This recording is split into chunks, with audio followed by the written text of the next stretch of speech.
오늘 성경 말씀은 창세기 22장 말씀입니다. 1절부터 5절까지 읽도록 하겠습니다. 그 일 후에 하나님이 아브라함을 시험하시려고 그를 부르시되 아브라함아 하시니 그가 이르되 내가 여기 있나이다. 여호와께서 이르시되 내 아들 내 사랑하는 독자 이삭을 데리고 모리아 땅으로 가서 내가 내게 일러준 한 산 거기서 그를 번제로 드리라.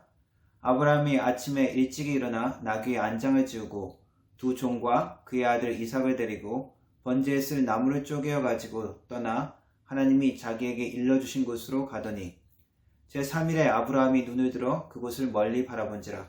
이에 아브라함이 종들에게 이르되 너희는 나귀와 함께 여기서 기다리라. 내가 아이와 함께 저기 가서 예배하고 우리가 너희에게로 돌아오리라 하고.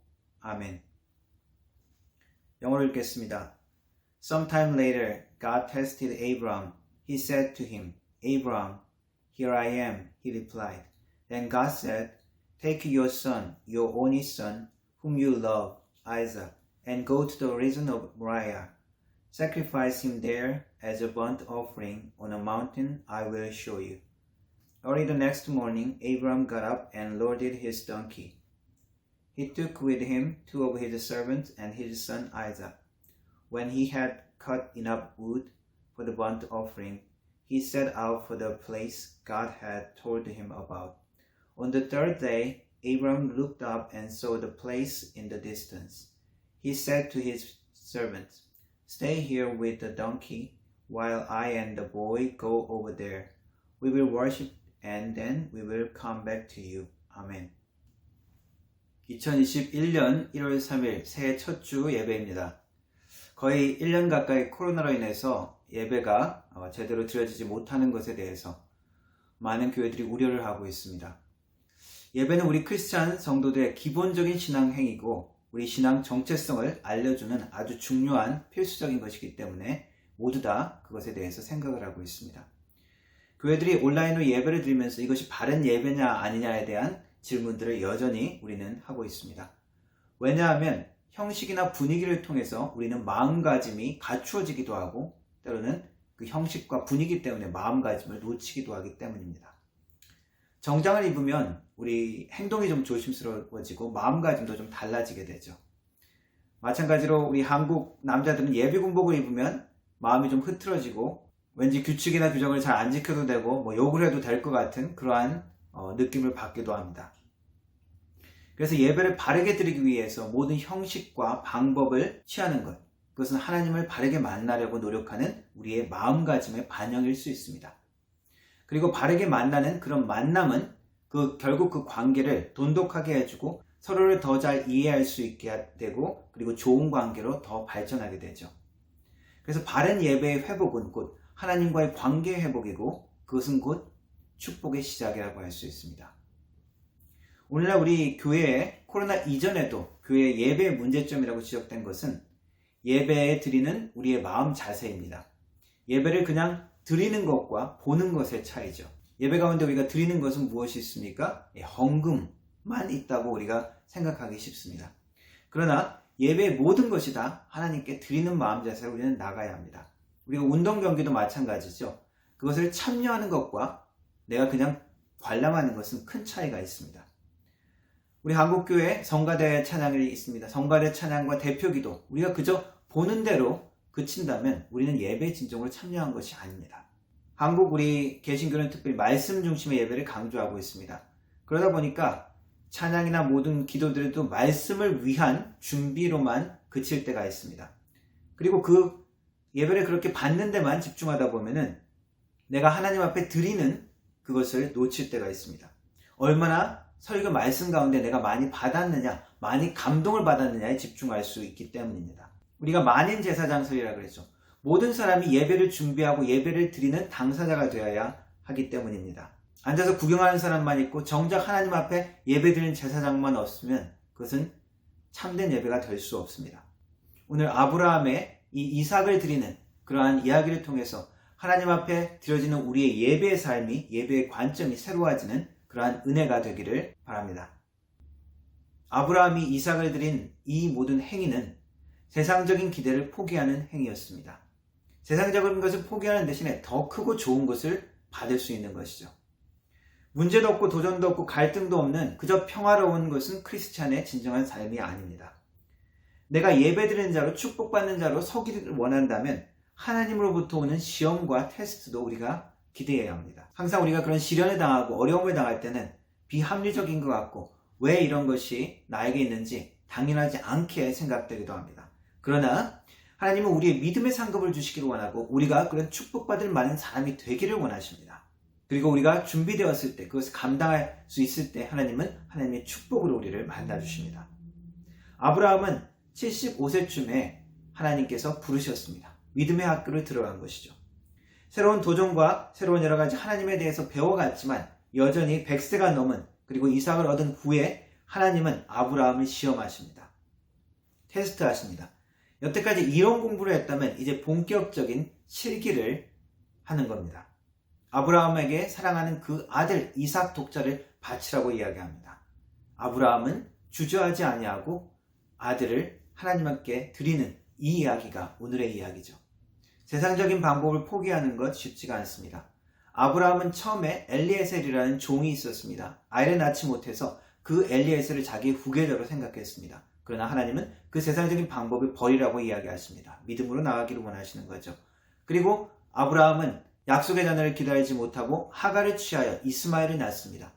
이스마엘이라도 하나님 앞에 잘 되기를 원합니다 라고 생각을 했고 기도했을 때 하나님은 아니다. 이스마엘이 아니라 하갈이 아니라 네 안에 사례를 통해서 내가 내 자손을 주겠다라고 다시 한번 약속하시죠. 그래서 이삭을 마침내 얻었습니다. 그러나 하나님은 또 이삭마저 하나님 앞에 바치라고 이야기하시는 것입니다. 내 세상적인 모든 방법을 포기하게 만드시고 하나님의 더 좋은 것을 보게 만드시는 것입니다. 1950년대 초 남미의 에쿠아도르의 인디안 한 주민을 선교한 이야기가 있습니다. 그 시작은 제임스 엘리엇이라는 젊은이를 포함한 4명의 선교사들의 헌신으로 시작되었습니다. 그들은 총을 가지고 있었지만 그 인디언들의 공격 가운데서도 총을 사용하지 않고 그 자리에서 순교를 했습니다. 그것을 통해서 후에 많은 다른 그들의 친구와 가족들이 다시 그 원주민을 찾아가고 그 원주민 마을은 거의 전체가 예수님을 영접하는 놀라운 일이 일어납니다. 그의 노트에는 이러한 기록이 있습니다. 결코 놓쳐서는 안 될 것을 위해서 결국은 붙들 수 없는 것을 버려야 한다.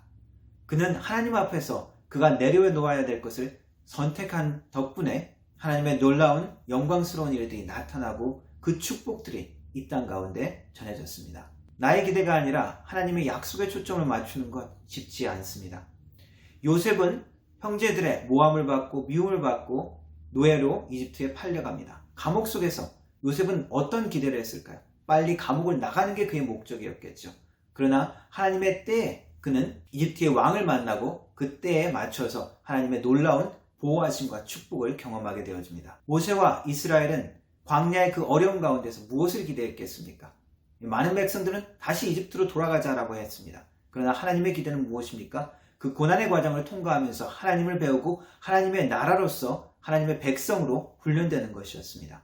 다윗이 사울왕을 피해서 굴속으로 여러 광야로 도망다니면서 그의 인간적인 기대는 무엇이었을까요? 사울이 빨리 죽어버리고 사울을 죽여버리고 그가 왕이 되는 것이었을 것입니다. 그러나 하나님의 기대는 달랐습니다. 그가 자기의 세상적인 기대를 내려놓았을 때 하나님은 다윗을 하나님의 사람으로 만들어 가시고 하나님의 마음에 합한 자로 그렇게 세워서 왕으로 삼으십니다. 이삭을 바치는 것, 세상적인 기대를 내려놓는 것 쉽지 않습니다. 그러나 하나님은 우리의 세상적인 방법과 욕심을 내려놓으실 때 하나님의 방법으로 우리를 축복하실 수 있습니다. 학교를 선택하거나 직업을 선택하거나 사업의 어떤 방향을 선택하거나 어떠한 사람을 만나거나 어떠한 사람에게 내가 어떻게 반응하는 그 모든 것들 가운데 내가 세상적인 방법을 내려놓을 때 하나님께서 일하시고 하나님의 축복이 우리의 삶 가운데 시작될 것입니다. 아브라함이 이삭을 바치는 이러한 모습은 가장 좋은 것으로 하나님께 가져가는 예배의 모습입니다. 많은 고대의 문화권들에서 제사 지내는 풍습이 있었습니다. 신들에게 제물을 드리는 것이죠. 아포칼립스라는 영화를 보면은 남미 원주민들을 소재로 하는데 태양신을 섬기고 할 때 제단들에서 많은 포로들의 생명을 제물로 바치는 모습이 나옵니다. 우리나라도 마찬가지고 사람을 제물로 바치는 것은 가장 중요한, 가장 귀한 제물을 바치는 것입니다. 성경의 이야기의 배경이 되는 이 근동지방의 풍습도 마찬가지였습니다. 하나님은 이스라엘 백성들에게 이것은 하나님이 아주 싫어하시는 악습이라고 이야기하시면서 그 이방민족의 그 풍습을 본받지 말라고 하셨습니다. 그런데 지금 이 장면에서 이스라엘의 조상이 되는 아브라함에게 하나님은 아주 어려운 이 시험의 과정을 통과하게 하십니다. 가장 귀한 재물을 가지고 나가는 것은 구약 시대 때 하나님께 나아가는 유일한 방법이기도 했습니다. 그 재물을 통해서 그 마음속에 무엇이 있는지를 알 수 있기 때문입니다. 그래서 예물을 준비할 때 동물들이 절거나 병이 들거나 흠이 있는 것은 가지고 나올 수 없었습니다. 흠이 없는 수컷으로 하나님께 연락되도록 하나님께서 받으시도록 준비하는 예물만이 하나님께서 받으셨습니다.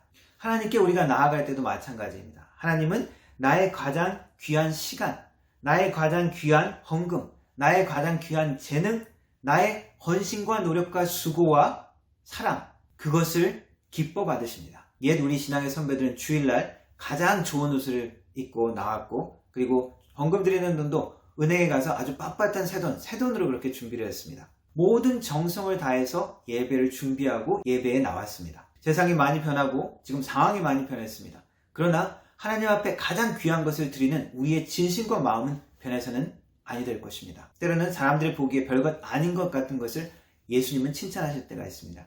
과거의 작은 돈, 2랩돈을 예수님은 칭찬하셨습니다. 이것은 형식과 습관을 쫓아 드리는 것이 아니라 마음이 있는 진실된 예배를 하나님이 원하신다는 것이죠. 아나니와 삽비라는 사람의 눈을 속이고 위선되고 거짓된 예물을 하나님 앞에 드리다가 심판을 받았습니다. 사람들 보기에는 많은 재물을 바친 것 같지만 그들은 중요한 것을 감추고 하나님 앞에 드린 것이죠. 하나님을 멸시하는 행위고 사람들 앞에서 행한 것이 아니라 하나님을 속인 행위이기 때문에 심판을 받은 것입니다. 또한 아브라함이 이삭을 바치는 이 모습은 공급하시는 하나님을 기대하고 믿는 믿음의 행위의 예배의 모습입니다. 예배는 분명히 하나님을 중심으로 드리기 위한 것이지만 그 예배 가운데 하나님께서 우리에게 공급하시고 풍성히 주시는 그분임을 믿는 것은 하나님께서 기뻐 받으시는 예배의 한 부분입니다. 하나님께서 좋은 것을 주시는 그분임을 믿고 그것을 간구하고 기대하고 기도하는 것, 이것은 믿음의 행위며 하나님께서 기뻐 받으시는 예배의 한 모습입니다. 다만 하나님께서 우리에게 주신 것과 하나님 자체를 우리는 바꾸어서는 안 됩니다. 마치 우리 자녀들에게 선물을 가져오는데 그 선물만 좋아하고 그 선물을 가져온 부모님은 외면하는 어리석은 모습이 되지 않기를 바라는 것입니다. 아브라함은 이삭을 하나님께 드렸습니다. 이삭은 더 이상 자신의 것이 아니라 하나님의 것입니다. 하나님께서 우리에게 얼마나 많은 것을 허락하셨습니까? 우리가 캐나다 땅에 오면서 이민을 위해서 많이 수고하고 고민하고 기도를 많이 했습니다. 그러나 하나님께서 이민도 허락하셨고 우리의 삶의 터전도 허락하셨습니다. 그러나 나의 삶의 터전, 직업이 중요한지 하나님이 중요한지, 우리가 무엇이 우리의 삶의 우선순위인지 잘 분별해야 합니다.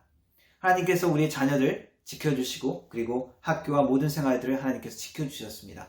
그러나 우리의 가족이 우리의 삶의 우선순위가 된다면 하나님께서 우리를 이끌어 가시고 우리의 가족에게 주시는 축복을 우리가 놓칠 수가 있습니다.